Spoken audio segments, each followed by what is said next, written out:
Good morning to everyone. Sorry.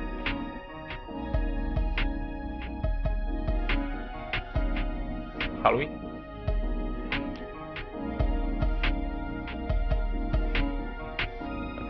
Good morning to everyone. Welcome to this workshop on network neutrality principles and exceptions.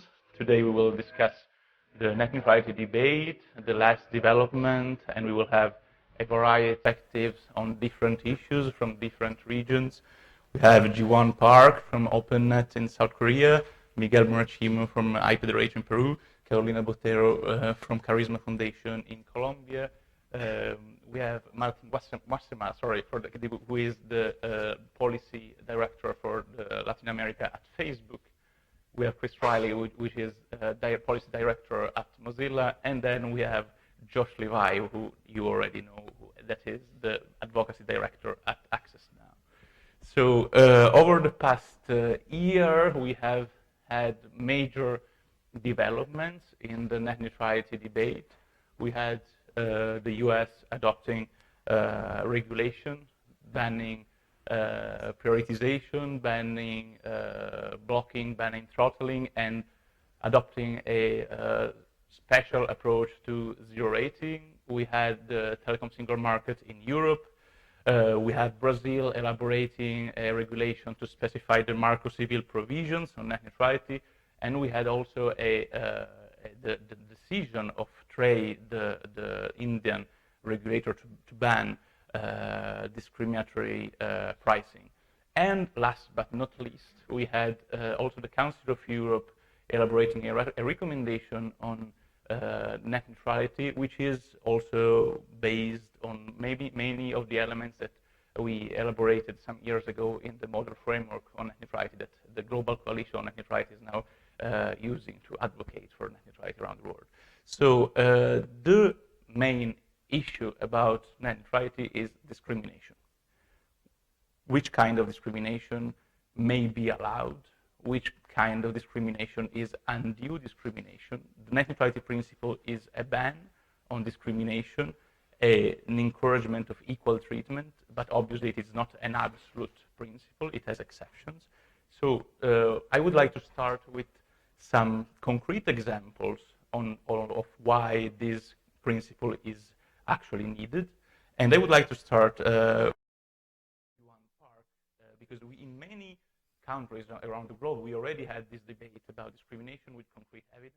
There was this debate in 2005 and 2008 here in the US with the Comcast case and the Madison River case. There were an excellent report of BEREC in Europe highlighting discriminatory practices, but it is not over. We have some. First, last year it was reported that there has been massive blocking of P2P traffic by the biggest telco in Korea named KT. And from 5 years ago, all of the telcos, including KT, blocked the use of mobile VoIP for lower cost data plan users.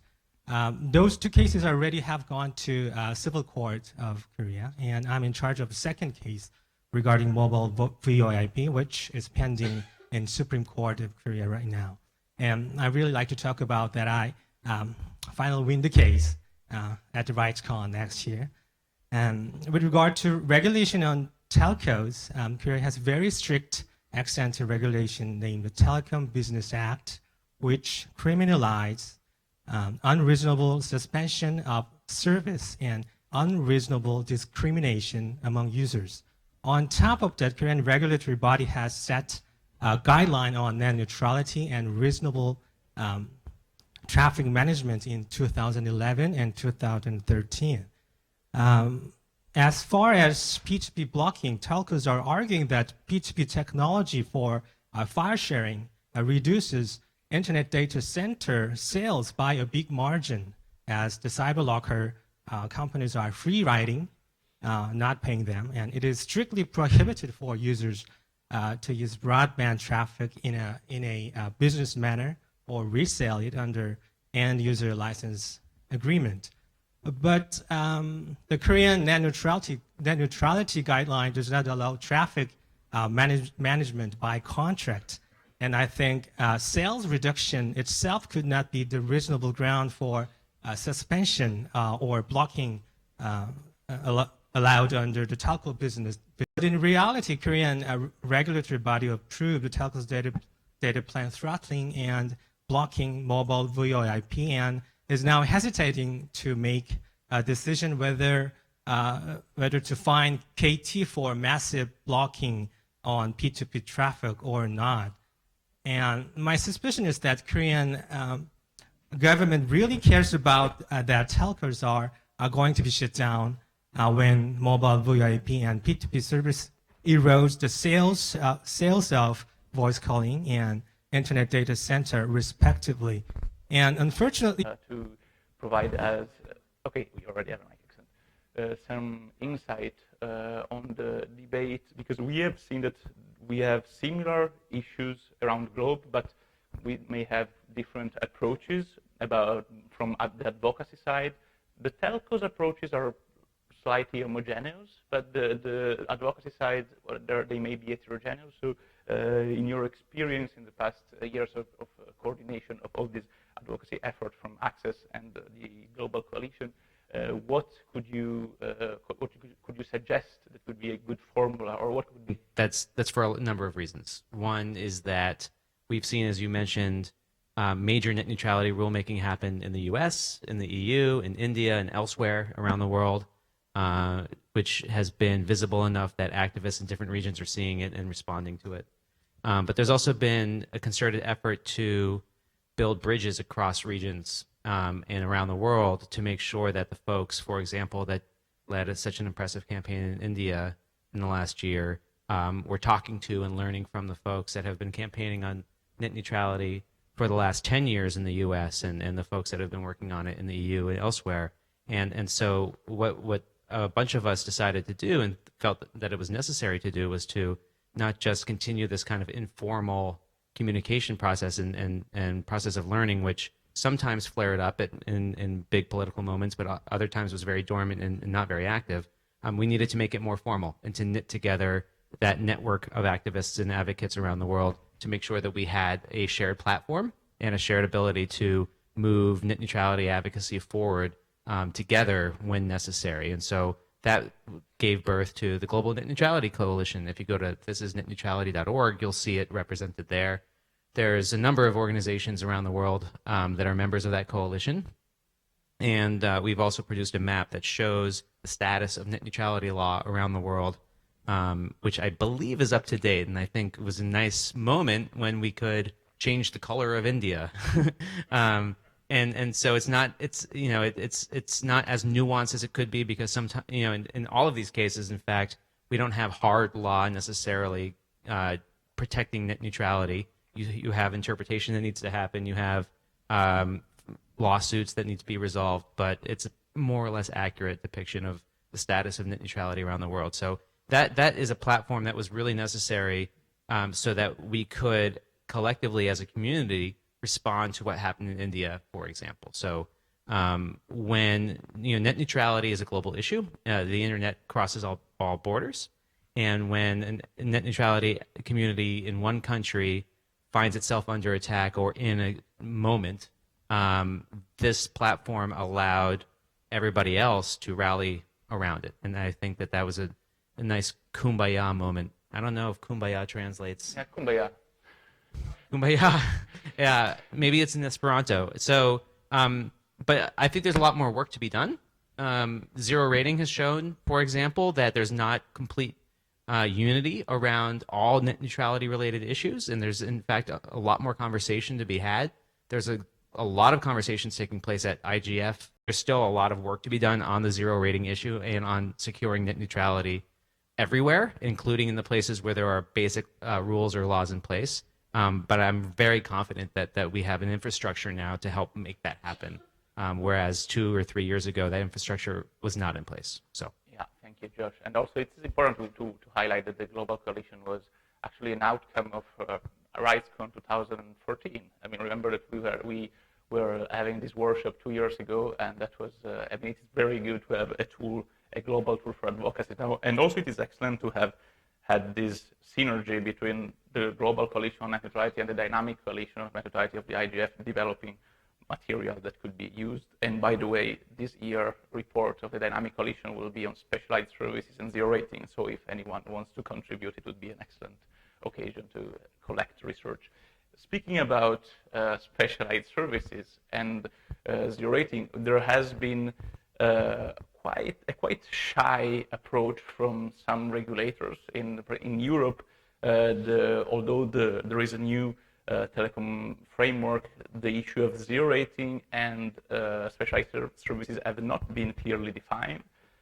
In Brazil, there is actually a consultation that just ended, and one of the elements was the definition of specialized services as an exception, and also the discussion of zero rating. And I know that Chris has some interesting remarks to do on system design with regard to specialized services and also to subsidization. So please, Chris, it's up to you. Thanks. I'm going to rewind a little bit so I can build up to it appropriately. Where I see us standing at this set of issues now is over the past few years, we've basically won the normative war, right? We've sort of gotten established, I would say, around the globe that the core principles in net neutrality are things that we need to protect. And that's why we're seeing legal developments that are heading in a direction that reinforces that.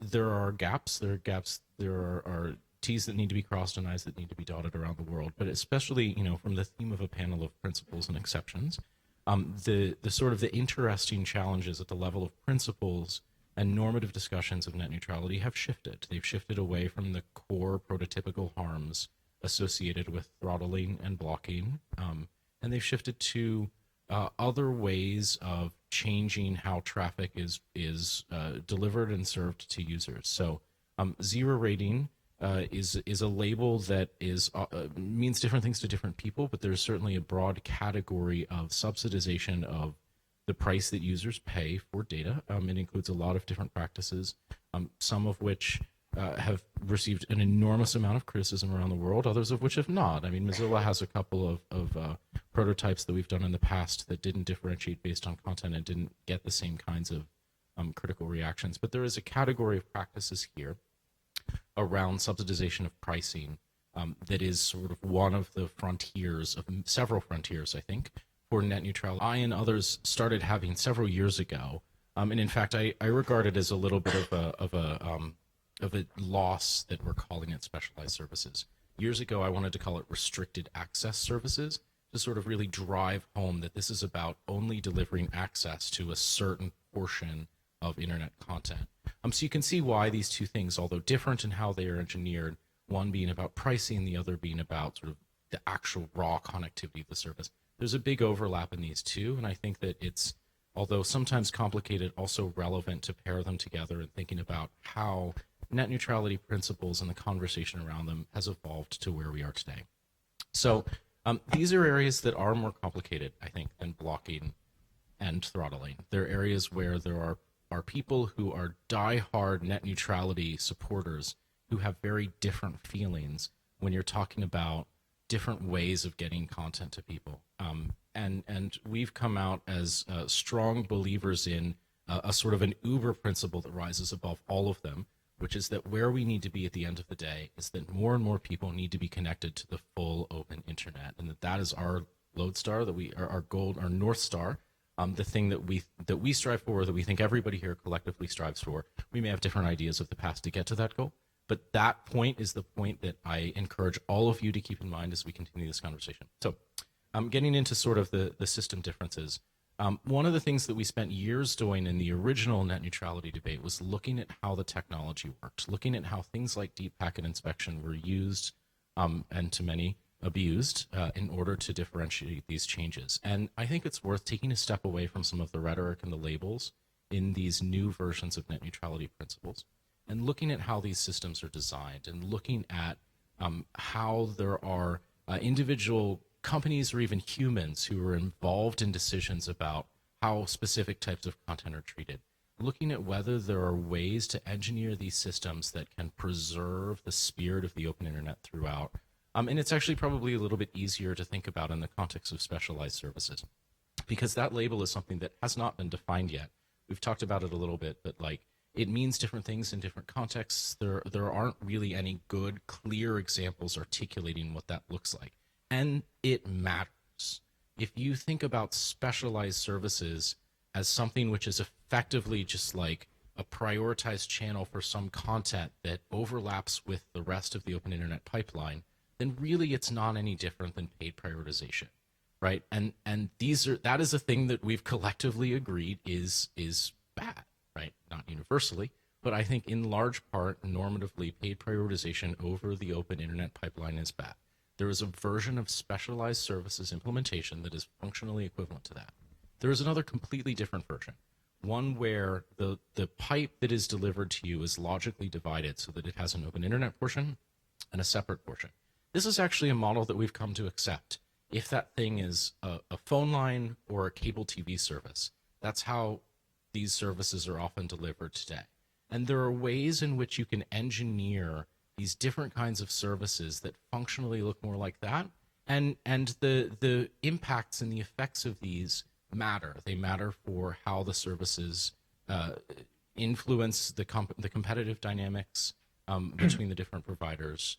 And I think that it's worth sort of taking a step back, thinking about this Uber principle of making sure that we need to connect everybody to the open internet at the end of the day, and then taking a step deeper in and looking at how these things are being engineered and how that affects the competitive dynamics of the ecosystem. Excellent, thanks, Chris. And if I can add a comment also, I mean, one has to think about specialized services not only as delivering a portion of content, but delivering them with some enhanced functionality, for instance, enhanced security, enhanced speed, or that is not possible on the best effort internet. So reduced latency is the most common, yes. And also building up on what you were saying about separating logically or physically specialized service, I think there are already some very good best practices that one can look at. For instance, in Norway, in some Scandinavian countries, there is this logical separation that is already taking place since various years, and it works perfectly. So I think we can already look at some very good examples. Coming back to the zero rating, equal rating, more connectivity discussion, I wanted to ask to Martin to expand a little bit, to describe a little bit the effort of Facebook about connectivity projects, let's say. So first of all, thank you so much for inviting us to be part of this panel. So before getting into the free basic discussion, which is something that I also want to address, I wanted to give you a little bit of an overview of our general efforts. Starting for the idea, building up on my previous, of the previous intervention, that we all agree on the same purpose. We need to get everybody online to the open internet as soon as possible, everywhere. I come from a country, like many others in the world, where the first half of the population joined in very, very quickly, but the other half is slowly joining the internet. That doesn't just mean people accessing less services, but it probably means also deepening a divide in terms of labor opportunities and overall freedom to choose what life do anyone wants to live. We believe that there are three main causes for that. One has to do with affordability. There's been many discussions about that, but there are other issues as well related to the lack of infrastructure development, mostly also in countries with big, huge territories and dispersed populations. And then there's also a question of awareness, which I think it's better understood if you don't speak English, in the sense that there is less information on the internet to make you want to log in no matter what. So what Facebook is doing is addressing many of those issues in several ways. There's a connectivity lab that is exploring technology. You may have seen some of that related to the drones program, where we want to have one drone like twice the altitude of planes circling around for a long time, so we can provide, high-speed connectivity to a particular place where we believe that landlines or land infrastructure will not come soon. That's one. Then we also believe that as we are exploring free basics, that we believe that there's a problem that has to do with affordability. This is not just us, but ISO also released a report that says in a nutshell, that most of the people that are living in this planet are already within the range of at least one network, and mostly that network is not landline, but is cellular network. So the question I think that's important to understand is it possible to craft a program, a project, an experiment that can accelerate the rate on which people can at least, have a first experience with internet services, making it at the same time non-discriminatory, open, and non-exclusive. In the past year, we've had many experiences around the world, and the product that we built, that was initially called Internet.org, but Internet.org is the umbrella program of what I'm talking about. It's now called Free Basics. In that program is not exclusive. We don't want to partner just with one telecom company. Anybody can join. Now it is an open platform. Any developer can, given the guidelines, build upon their services for Free Basics. And also, it's free. It's free not only for the users, but we don't pay for that. I mean, in that sense, we just are trying to get the operators on board to the idea of providing some initial content for some time with no bundling to whatsoever commercial plans to people that either do not have the money to pay for a smartphone, because there's also a version for a feature phone, which are very common still, unfortunately, in the global south, and two, that do not require any sort of exclusivity for anything. For instance, any of our competitors could be on Free Basics. It's okay, it's fine. That is not the problem. So the other thing that I wanted to point out is that we are, learning. This is, of course, a work in progress. And last year's, many of our critics had provided very useful input that we, in many situations, try to put forward in the platform. Now it's not called Internet.org, it's called Free Basics. There's encryption that was a demand also. So the product is being built. So just to sum up, this is not something that would try to compete with the open internet. I don't know how many of you had the chance to use Free Basics, but it's pretty limited. There are no pictures, there's no video. It's made to be as less data consuming as possible, understanding that that telecom companies would probably be against offering a lot of data for free to users. And to finalize, I was in the previous meeting, and I had a very good idea about why not having like an open cap of X amount of megabytes per month for free for everybody for a limited amount of time. And I'm glad that even if we started on the wrong foot, that this is the discussion that we're having. That this is the discussion that we're having now, right? What are the best strategies to get people online before the internet, does it for itself? I mean, it is difficult, and it's much more difficult to connect the next 10% that was to connect the initial 10%. So I'm here to respond to any other questions, and I thank again for the time. Thank you, Martin. I'm sure there will be other questions. And also thank you for highlighting that Facebook is also open to explore other options that could be different from Free Basics, at least the actual Free Basic product.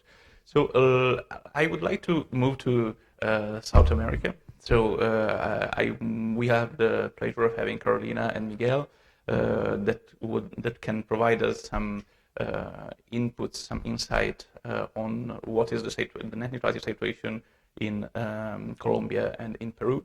And in Colombia and Peru, actually, zero rating is a very hotly debated issue. There are already, both in Colombia and Peru, normative prescriptions on net neutrality. So maybe we can start with Carolina, and then we go to Miguel to know what is the panorama and how zero rating is fitting in this debate. Okay, thank you very much for the invitation.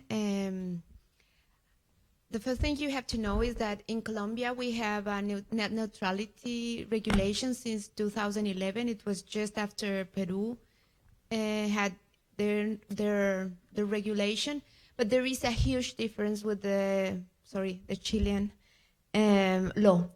Our law has an exception that says that any ISP can provide a market segmentation plan as long as it also offers to the public a full access to the internet. So since 2011, we have zero rating all over the place. We had plans that would give you for free chats. It was the ISP to decide what was a chat. We had social networks. It was the ISP to decide what was a social network, and so on. So even if we had net neutrality, there was this huge exception that would allow anybody to offer pieces of the internet, let's say. And the truth, there was nobody really complaining about that. I have to admit, even us, we kept on looking at that and saying, we have to do something, we have to do something. We never did. But what we found, it was not the exception. I think Colombia was one of the first to do this, but the truth is currently all countries in Latin America mostly have the same offer, and it has increased. We did a small survey last year, a small report. We looked at 5 countries: Paraguay, Ecuador, Panama, Mexico, and Colombia. Those 5 countries, they all have zero rating plans, especially Facebook, WhatsApp, and some of them Twitter is offered. And they all play with very different, there are, crazy plans. There's one in Ecuador where it's called the school plan, where it's meant to be for kids, of course. So during Monday to Friday, they can only go navigate through sites that are school or research oriented. What does that mean? Who knows? During the weekends, they are free to go anywhere. That's the kind of plans. But there are also interesting plans. In Paraguay, interestingly, there's an offer by Personal. It's offered as a residential plan, so for homes. But you have to know that Paraguay has probably the worst infrastructure of the region, so it's really a mobile offer. What they do is they provide a flat rate, but they gave free access to the internet during the mornings, very early during the night, let's say. So what they're doing is they are giving zero rating, but to the open internet during the time of the night that there is very low internet consumption. So this is an interesting plan. And recently in Colombia, we had a local ISP from Bogota. It's partly public, partly private, offering the same. They are getting into the mobile market in Colombia, and they are offering zero rating. They are giving open internet for free during the early hours of the night, morning 1 to 5, something like that. Again, this plan shows that there is a practice there. So at the beginning, when we start looking at the neutrality, we cannot accept this. We cannot accept. How are we going to do? But the first barrier for our NGO is the law is allowing this. Even if we have the net neutrality, there is a huge gap there that accepts this. So people are already used. I can't tell my mother, just to start, that she shouldn't have just WhatsApp. She's not going to accept that as much as anybody else in Colombia.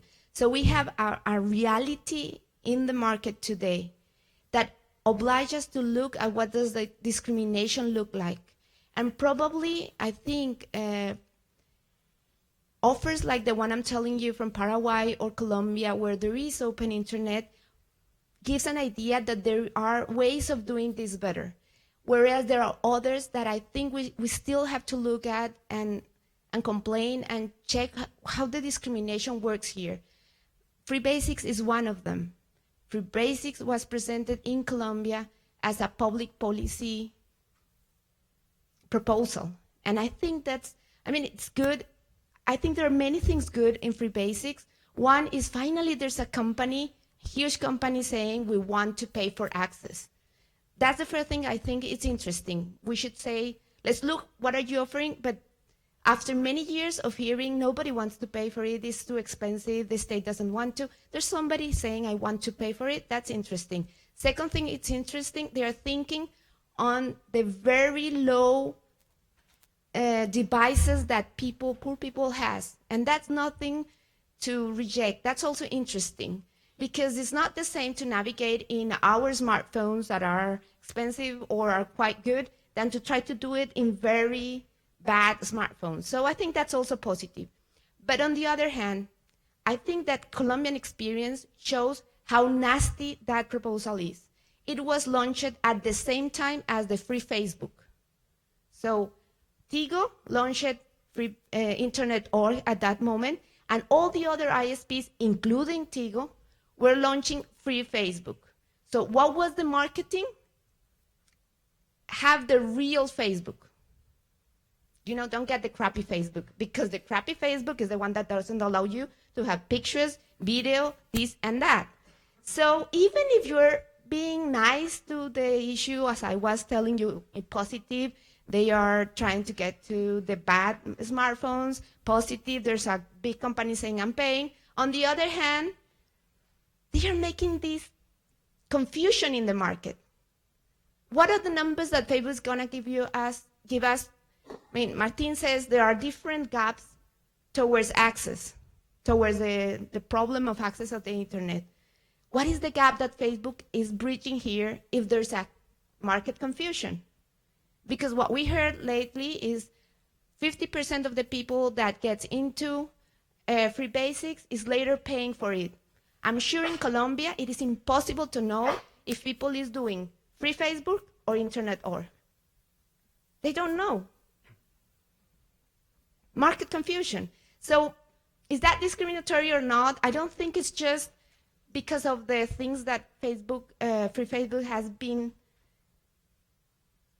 fixing or trying to fix. For me, there are still so many questions. We are still building our position on what does net neutrality mean. I don't want to keep on talking about this, just to say that if 1 or 2 years ago we were very strict on saying net neutrality should be a very strict point, right now I believe there is a need to find out what the exceptions are, and there's a lot of room to decide that, but also there's the need to find out how does that look locally. Because still, if we have a huge exception, what is going to look like the neutrality in Colombia must be very different from the way Chileans look at it, for instance. Thanks, Dr. Caroline, and also thanks for highlighting, first of all, the complexity of debate and also the complexity that can lead into the user's head, and how also users could be really oriented to have a choice between either one application or the subject, or either a subject of the internet without losing the possibility to have the full internet. So it's very interesting debate. I know that also in Peru there is the similar debate. You already have a net neutrality law, and actually, if I'm not wrong, the Peruvian regulator is also now having a consultation. So please, Miguel, tell us something about this. Hi, thank you. My name is Miguel. I come from Lima, Peru. I want to be brief. Peru has a long and complicated history with net neutrality. You can trace back our first net neutrality law as far as 2005, which makes us some kind of time travelers. Anyway, the current legal framework started in 2012, and we had a law, a disposition in a technical obligations law, and then we had a statute, and recently our regulator published a proposed rulemaking about net neutrality. And I think beyond, I mean, most of you guys are not Peruvian, so you may care little about what this says, but I want to point my finger in the peculiarity of this permitted to the ISPs. Between things that will always be permitted, for instance, you have emergency measures, traffic management when it comes to emergency measures. You have also caching and using CDNs for the ISPs. Among the things that could be permitted if permission is asked, you have things like zero rating, you have things like IP handling, and also between the things that do not require authorization, I'm sorry, between the things that will never be allowed, just as Chris was mentioning, we have traffic management and filtering and blocking. So basically, to make things easier, the regulator has recognized a set of like danger zones. Filtering is prohibited. Traffic management, whatever it means according to them, is prohibited. But they have acknowledged that there are some kind of traffic management that could be allowed, like zero rating, and they are actually calling commercial differentiation of products or something like that. But so essentially, an ISP, in order to apply zero rating or in order to provide specialized services, even, they have to go to the regulator and ask them for permission. And this regulator will issue an authorization for this practice to continue or not. And I'm sorry, for this practice to start. And this is the peculiarity.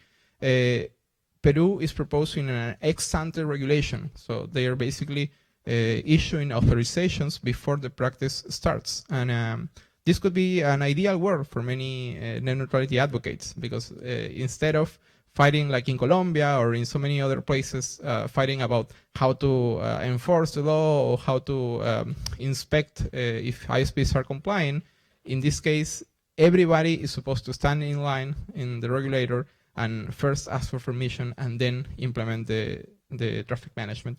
But I think this issue also puts us in a complicated position, because we, like in many other places, don't have a clear definition of net neutrality. So we don't know what is the criteria that the regulator is going to use to implement or to give away these authorizations. For instance, the proposed rulemaking has no mention about the market share of the company asking for permission. If you're a company with a 1% market share and you want to give away like Twitter or Facebook, it's going to be such a different effect in people and in access than if you are the dominant company. At the same time, for instance, this proposed rulemaking is so strange that if one kind of practice has already been approved to a competitor, you can ask to like tag on that practice and ask for permission to do it the same, to do the same practice. So what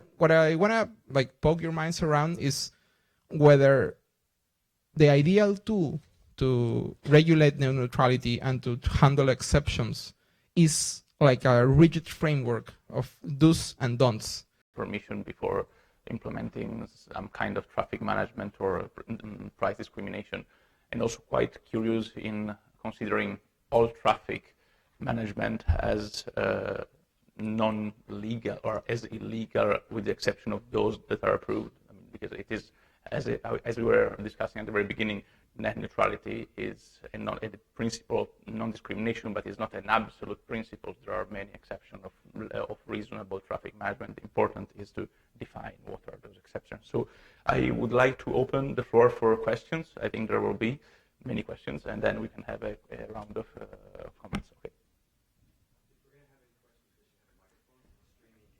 Okay. Yeah, and if you want to post your question or on slido.com and you don't want to raise your hand, you can do it following the instructions here. So we have 1, 2, and 3.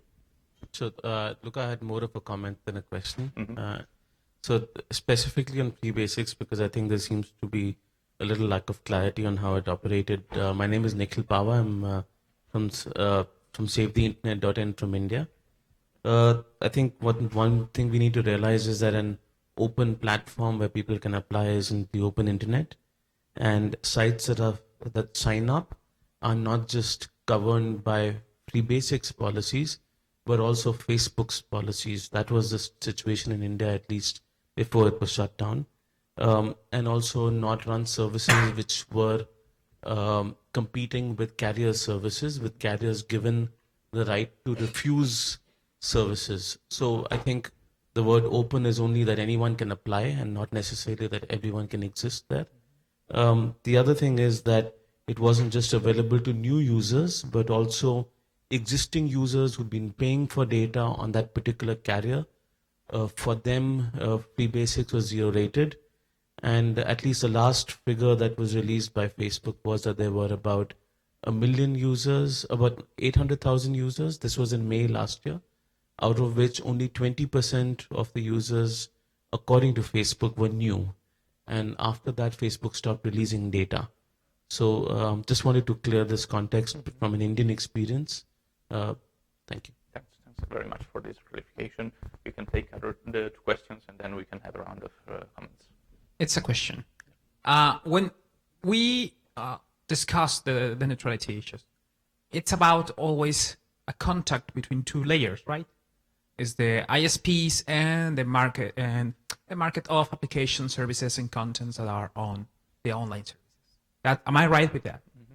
But when we discuss, for example, the effects of the several kinds of zero rating that may be, it often seems to me that we only talk about what the regulator of telecommunications may do, and not on the effects that it may have on that other market.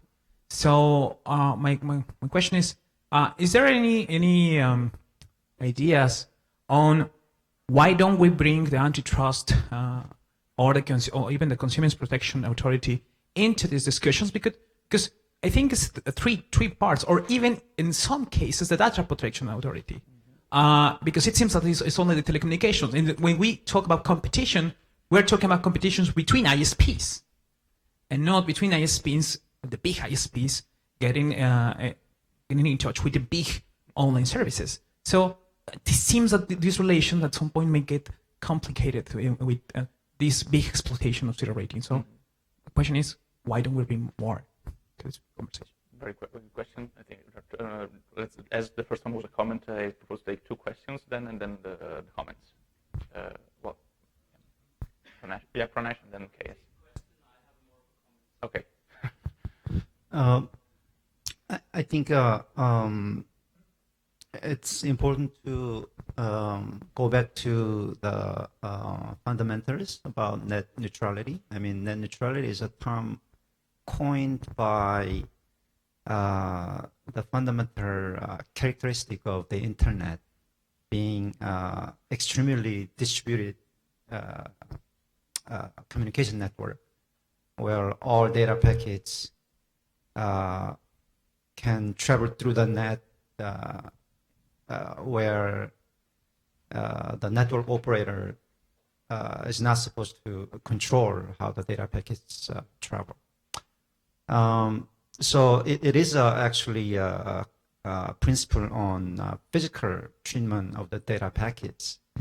Now, whether financial differentiation, right, price differential on data packets is also violation of net neutrality, I think that's really another question, because for instance, let's say YouTube suddenly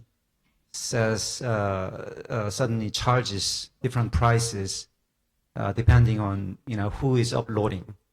So for NGOs, they'll charge nothing, but for companies, they'll charge some money.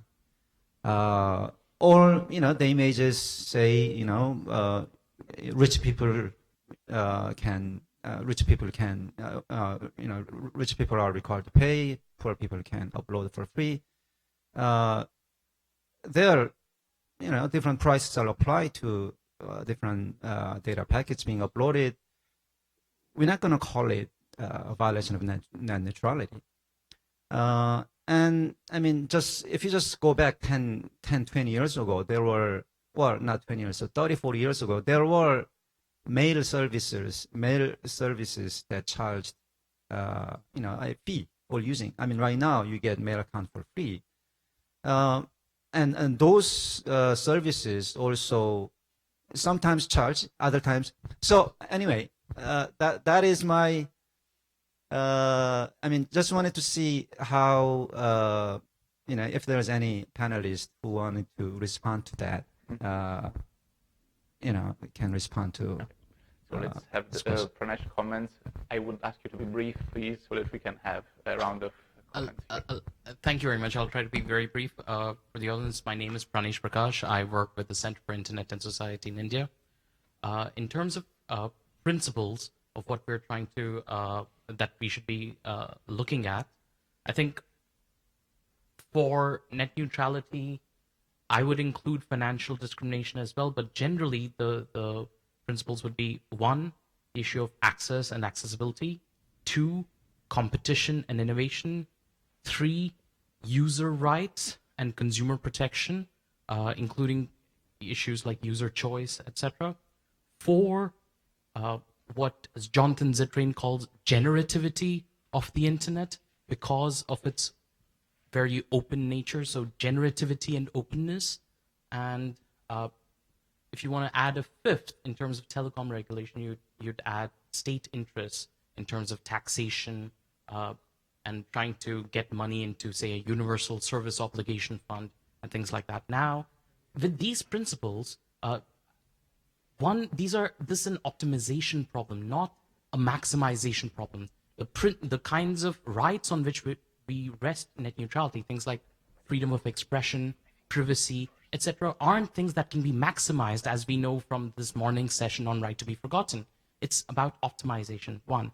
Two, it depends on the factors in each country. So we can't have universal regulation, even if we have universal principles, because the actual application, the regulation, what the law says, etc., will necessarily have to differ based on whether it's ex ante, ex post, will have to depend on the factors in each jurisdiction.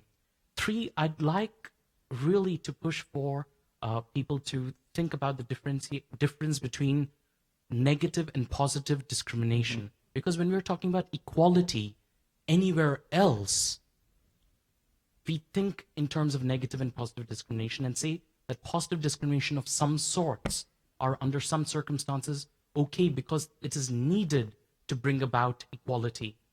Now, video traffic consumes a lot of bandwidth and hence ends up in a metered connection being very, very costly, and there are network constraints. So we have to think about these factors and not believe in a very what I would think of as a very plain or naive idea of neutrality and equality. And yeah. Thank you, Pranesh, also for bringing about the issue of the general purpose nature of the internet we were discussing also before in the zero rating debate, and also generativity, which is the possibility that a network, the evolution of a network, be shaped by the unfiltered contributions of the users, which is an essential for the evolution of the internet, and that without limiting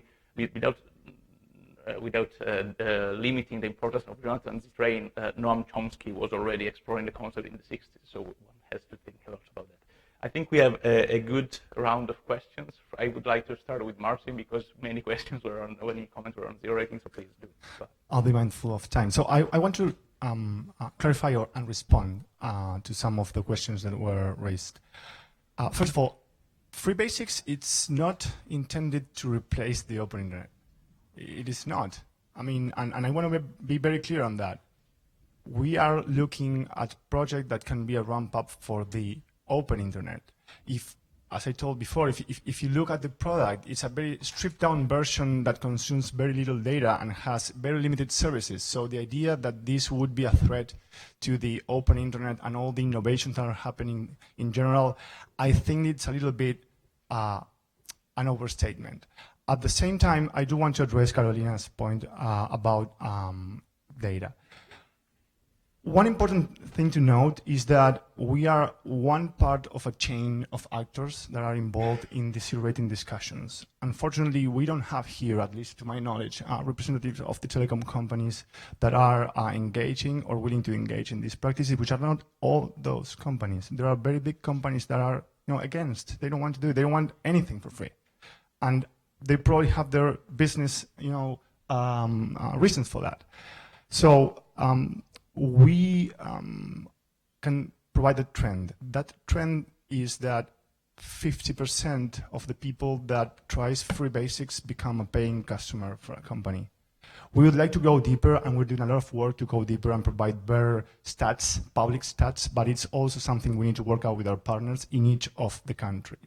And that's the other thing. The program differs from country to country because laws differ from country to country and because problems differ from country to country. But having said that, and just to close, I do want to say that since the platform became open and there are objective technical criteria for any developer to have their service in free basics. There's no community standards. We would never, say no to a service based on the nature of its content, if it's lawful, of course. We have more than 300 of those. And we understand that developers like to build for bigger and more well-established platforms, but we are also working in many markets to promote that developers also look at how to build for like the bottom line of the population. That just to reiterate myself, it's not just a problem of infrastructure and affordability, but it's also a problem of awareness, which also explains the trend that I'm trying to push here. But I do feel that we are trying to do a better work. We listen to everything that's being said here and the IGF and any other forum, and please keep, of course, bringing this in because this is a work in progress and we want to provide value for everybody. So thank you. I think there were, sorry, Chris, would you mind if I let Josh speak before, because he was boiling for 5 minutes, so maybe I think Josh... simmering. Yeah. So if you don't mind, I would ask to Josh to provide a comment and then to you. Sorry. Okay, thanks. So I'm going to ask what's probably kind of a provocative question, but the response to a lot of the criticism from the civil society community about free basics and before internet.org from Facebook has been, there's been a lot of listening, but then, and so some of the response has been in the form of some changes, which have been much appreciated. But there's also been a response that's been twofold. Let us explain to you again what this is, because you clearly don't seem to understand. And then second, this doesn't break net neutrality in the open internet, because it doesn't. And so my question to you is, despite those responses and those assertions, why do you think that many people in the community continue to have problems? From your perspective, assuming that that we're all kind of equally educated about this issue, but on different sides, why does that division still exist? Maybe to respond. Yeah. Okay. Pretty simple. I mean, no, it's perfect. I mean, I think that's a very interesting question. I don't think it's for me to answer how people perceive. I do think that we are trying to do a better job of, I'm not saying that people don't get exactly what we're doing. I think that we are working to be much more clear in those markets about what free basic is. Then again, if there's a gap, we're trying to build a bridge. And the reasons for those gaps, I think that in every country and in every community may be different. So I don't want to give, like an assertion or speculation about what our critics think. I just want to engage each one of them and understand, get information, and send it to our teams. So I'm going to try something very difficult. I'm going to try to respond in a brief way to Nikhil, Carlos, KS, Pranash, Martina, and Josh.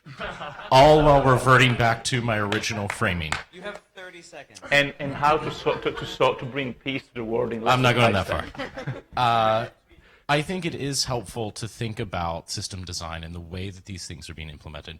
To me, net neutrality is a little bit different than I would say either KS or Pranash framed it. To me, I revert it back to the concept of gatekeepers. And net neutrality is sort of a principle of keeping... I see Nikhil agreeing with me. Yeah. There you go. There you go. So the idea here is, in what way are the designs and the implementations of these systems either getting gatekeepers out of the way or just sort of changing the way in which the gatekeepers work? And I think there's a lot that hides there.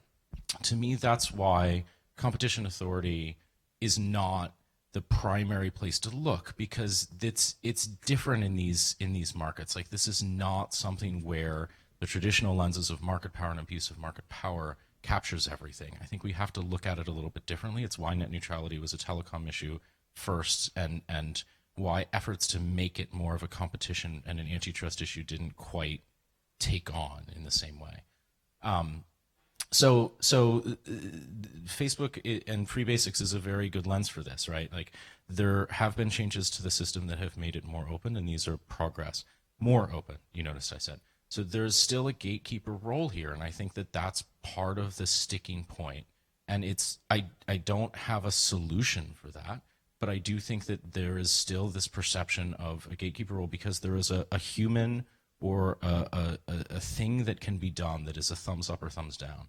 And if we can get to the place where this can be completely automated, that's where we get to the place where the gatekeepers are getting out of the way, and where we sort of revert to the idea that inherently the internet supports disruption. To me, this is about disruption and about making sure that the ecosystem of the internet is capable of being self-disruptive, and that we can see the next generation come along, and that the current generation can't get in its way. So anyway, best I could do. Okay, so as we are running out of time, we started at 4:20, so we can have a couple of minutes, but I would take one last question, and the gentleman was waiting for half an hour to speak. So I would have one last question and then a final round of conclusions. Thank you. I'm James Trainer with Vocal. I appreciate what you just said about disruption. And I mean, to me, the internet is IP, TCP IP. Anybody can publish, anybody can receive. You know, Facebook's not the internet. It's a portal. It's a .com on the internet. Free Basics the same way. I mean, great.